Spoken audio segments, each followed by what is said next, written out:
எல்லாருக்கும் வணக்கம். நான் உங்கள் விஎஸ். நேத்து வந்து பாத்தீங்கன்னா நான் வந்து திருவண்ணாமலைக்கு போயிட்டு வந்திருந்தேன். எனக்கு சின்ன வயசுல இருந்தே போகணும்னு நான் ரொம்ப ஆசைப்பட்டு போன ஒரு கோயில்னு பாத்தீங்கன்னா அது திருவண்ணாமலை தான். ஸோ அங்க நான் பார்த்த 3 விஷயம் என்னன்னு பாத்தீங்கன்னா, ஃபர்ஸ்ட் விஷயம் வந்து இந்த திருப்பதியில தான் வந்து காசு இருக்கிறவங்க ஒரு மாதிரியும் காசு இல்லாதவங்க ஒரு மாதிரியும் ட்ரீட் பண்ணுவாங்க. இந்த அர்ச்சகர்கள் தான் இந்த வேலையை பண்ணுவாங்க. நான் போறப்போ பாத்தீங்கன்னா வெனஸ்டே தான் போனேன். அன்னைக்கு வந்து எந்த ஒரு கவர்மெண்ட் ஹாலிடேஸும் கிடையாது, வீக் டேஸ் தான். இருந்தாலுமே கூட்டம் வந்து கண்ட்ரோல் பண்ண முடியாத அளவுக்கு வந்துட்டு இருக்கு. அப்படி இருக்கிற சூழ்நிலையிலையும் பாத்தீங்கன்னா ஒருத்தவங்க வந்து காசு கொடுத்தாங்கன்றதுக்காக அவங்கள அவ்வளவு நேரம் நிக்க வச்சு அவங்களுக்கு தர்ஷன் காட்டுறாங்க. கடவுள் வந்து காசு இருக்கிறவன ஒரு மாதிரியும் காசு இல்லாதவன ஒரு மாதிரி ட்ரீட் பண்ண போறது கிடையாது. அப்படி இருக்கும்போது இந்த அர்ச்சகர்களோ இல்ல கோயில் நிர்வாகத்துல இருக்கிறவங்களோ ஏன் இப்படி கேவலமா நடந்துக்கிறீங்கன்றது வந்து எனக்கு சுத்தமா தெரியல. அண்ட் கவர்மெண்ட்ல இருந்து உங்களுக்கு சம்பளம் தராங்க தானே, அப்புறம் ஏன் இந்த மாதிரியான ஒரு கேவலமான வேலையை பார்த்துட்டு இருக்கீங்க? ரெண்டாவது விஷயம் என்னன்னு பாத்தீங்கன்னா, கோயில்ல வந்து கர்ப்ப கிரகத்துல இருக்கிற சாமியை வந்து போட்டோ எடுக்க கூடாதுன்னு சொல்லிட்டு எல்லா இடத்துலயுமே எழுதி ஒட்டிருக்காங்க.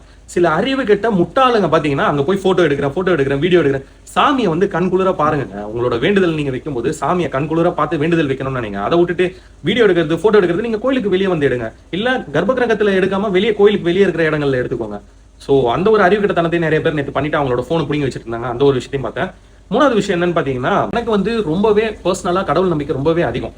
அப்படி இருந்தாலுமே கடவுள் பேரை வச்சுட்டு சம்பாதிக்கிறவங்களும் கடவுள் பேரை வச்சு வியாபாரம் பண்றவங்களையும் பார்த்துட்டு சும்மா இருக்கணும்ன்ற அவசியம் எனக்கு கிடையாது. நான் சொன்ன மாதிரியான இந்த விஷயங்களை வந்து திருப்பதியில தான் நான் இதுக்கு முன்னாடி பார்த்திருக்கேன். அதை வந்து தமிழ்நாடு கோயிலையும் பண்ண ஆரம்பிச்சிருக்காங்க. இந்த ஒரு கேவலமான விஷயம் வந்து தடுக்கப்படணும். உங்களுக்கும் சேம் இதே மாதிரி எக்ஸ்பீரியன்ஸ் இருந்ததுன்னா கமெண்ட் செக்ஷன்ல சொல்லுங்க, நானும் பார்த்து தெரிஞ்சுக்கிறேன். And thank you so much for watching this video.